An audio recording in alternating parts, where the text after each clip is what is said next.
बेटा जाया खुशी हुई, पुत्र उत्पन्न हो गया और थाली बजाया करते हैं। राजा लोग तो बैंड बाजे बनाकर बजा बजू का खुशी प्रकट करते हैं, गद्दा गद गद्दा गद सब खुशी मनाते हैं। भाई राजा का लड़का हुआ है, सारे शहर में खूब गाने बजाने होते हैं। और गरीब व्यक्ति का लड़का हो जाता तो अपनी थाली का डंडे मार कर अपनी खुशी प्रकट करा करता था। पड़ोसियों को पता हो जाता है भाई उनके कोई भाई बच्चा होने वाला था तो लड़का हो गया है।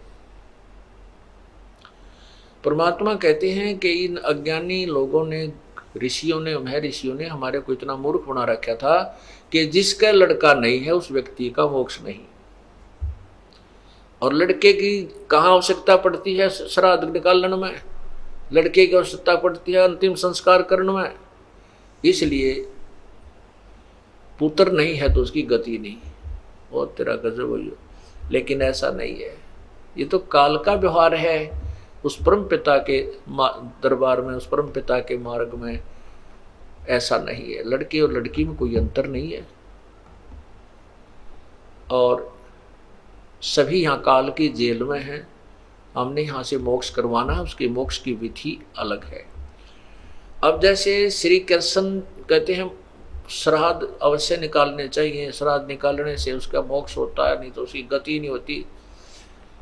अब श्री कृष्ण जी के सामने सारे यादव मर गए, बेटा वीर, बेटे वीर, पोते वीर, पोते वीर, सारे मर गए और कृष्ण जी भी मर गया। उनकी किसने श्राद्ध निकाले? भाई घर वाले नहीं काटे तो उनका श्राद्ध नहीं माना जाता। बेटे बिना श्राद्ध नहीं होता तो किसने किया फिर उनका?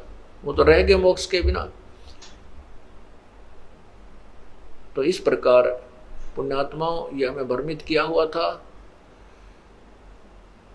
तो अब हम उसी विषय पर चलते हैं। बेटा जाया खुशी हुई, बहुत बजाए थाल, ये तो आना जाना लगा हुआ है ज्यों कीड़ी का नाल। साथी हमारे चले गए, हम भी चालन हारे, कोई कागज में बाकी रह रही, तात लगी है वारे। हमारे साथी चले गए, किसी की पत्नी गई, किसी का भाई गया, मृत्यु होगी। और कहते वो चले गए, हम भी चालन हार हैं, हम भी चलने वाले हैं, हमारी कोई कागज में बाकी रह रही है, यानी अभी हमारे सांस शेष रहते हैं। जिस दिन वह पूरे हो गए उसी दिन अपनी भी कड़च हो जाएगी। चलो भाई, इसलिए क्या कहा जाता है, यो सौदा फिर नाही रे संतो, यो सौदा फिर नाही।